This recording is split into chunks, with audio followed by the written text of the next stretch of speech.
If you think racism hides in the shadows, you're wrong. It lurks in plain sight, waiting for moments to strike. What happens when hate chooses the wrong target? Stay with me. Subscribe right now so you don't miss gripping stories like this, because what you're about to read is not just a tale of vengeance, it's a battle between fear and justice, between ignorance and truth. The story begins in a small southern town where the streets seemed peaceful but whispers of hate still lingered like smoke that never quite cleared. An elderly black woman named Clara Johnson had lived there for nearly 78 years, her back bent by time but her spirit unbroken, her eyes filled with the wisdom of struggle and survival. Clara was the kind of neighbor who brought pies to funerals, who sat on her porch humming gospel songs, who carried both the scars of segregation and the dignity of resistance. She thought she had seen it all, until one cold October evening when shadows gathered outside her home. A group of masked men, part of a self-proclaimed heritage club, but in truth an old racist clan reborn under new names, had decided Clara was a target. They whispered that she was taking too much space, that her very presence in their neighborhood was an insult. They had spray-painted slurs on her fence the week before, slashed her tires, and now, emboldened, they came with plans to intimidate her directly.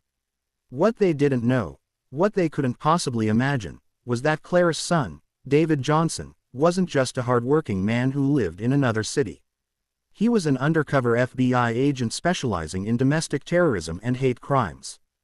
David had returned home secretly after hearing of the threats, determined to protect his mother without revealing his badge, watching from the shadows like a hawk.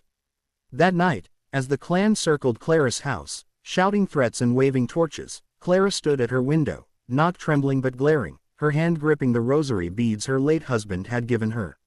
She whispered, "Not again, Lord, not this time."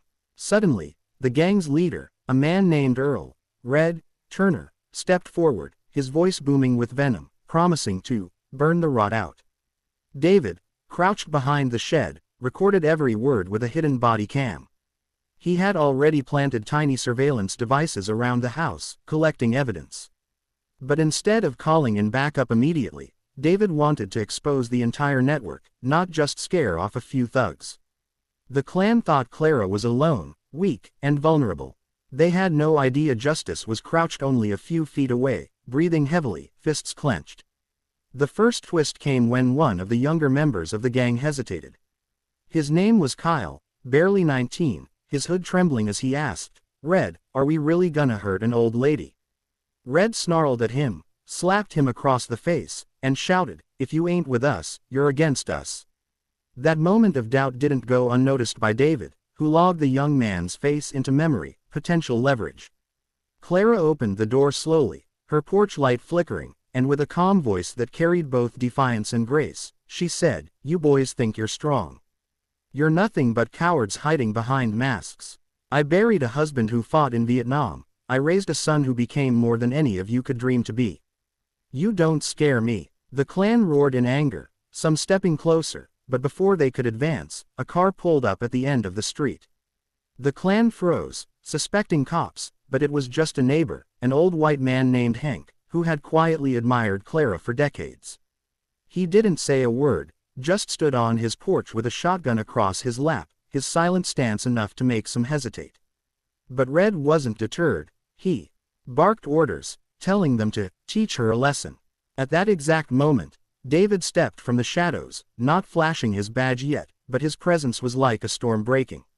"You lay one finger on her," he said, his voice low but cutting through the night, "and you'll regret it." The clan laughed, thinking he was just some random relative trying to play hero. Red sneered, "And who the hell are you supposed to be?" David didn't answer with words. He pulled out a recording device, pressing play so their own threats echoed back at them. The men froze, realizing they'd been caught. But instead of backing down, Red lunged forward, knocking the device from David's hand. A scuffle broke out, fists flying, torches falling, chaos exploding in the night. Clara screamed, but not in fear. She shouted David's name, exposing the truth that he was her son. Red's eyes widened as realization dawned. This wasn't just some guy. But the real shock came when sirens wailed in the distance. David had already sent the evidence live to the FBI field office, and now backup was en route. The clan panicked, some running, but Red and a handful stood their ground. Then came another twist. Kyle, the young recruit, turned on Red, shouting, "This ain't right." He shoved Red, creating an opening for David to pin him to the ground until agents swarmed in, flashing lights painting the street red and blue. One by one, the clan members were dragged away in handcuffs, their hoods ripped off, their faces exposed for the town to see. But the story didn't end there. Over the next few weeks, investigations revealed that this wasn't just a small group of thugs. The clan was tied to a larger network spreading hate across multiple states, planning attacks, recruiting online. David's bravery and Clara's defiance had triggered the unraveling of something much bigger. Clara became a symbol, her face on news broadcasts, her story inspiring marches and vigils. Yet behind the praise, there was danger still lurking. Red, though arrested, had allies on the outside. Anonymous threats flooded Clara's mailbox again, warnings that, this isn't over. David knew his work wasn't done. He went deeper undercover, using Kyle as an informant to infiltrate the digital networks of the hate group. What he found chilled him: plans for bombings, assassinations, and coordinated violence. The climax came months later when David orchestrated a massive sting, luring dozens of high-ranking clan members into a trap at what they thought was a private rally.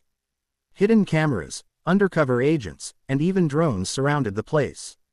When David finally revealed himself, badge gleaming, voice thundering, "You're done," it was the culmination of every step of pain, fear, and resilience that had led there. The takedown was broadcast nationally, shaking communities awake to the dangers festering in silence.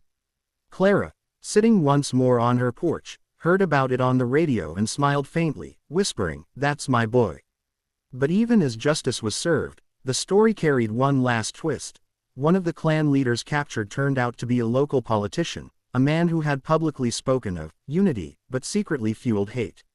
His exposure led to a reckoning in the town, forcing neighbors to confront truths they had long ignored. Through it all, Clara remained unbroken, her porch light burning like a beacon in the darkness, while David continued his mission, knowing the battle against hate was never truly over but determined that as long as he breathed, it would never go unchallenged again. And so the story of one elderly black woman, underestimated by racists blinded by ignorance, and her son, the silent protector carrying the weight of justice, became a legend whispered in both fear and admiration, a reminder that hate may wear hoods, but truth always tears them off.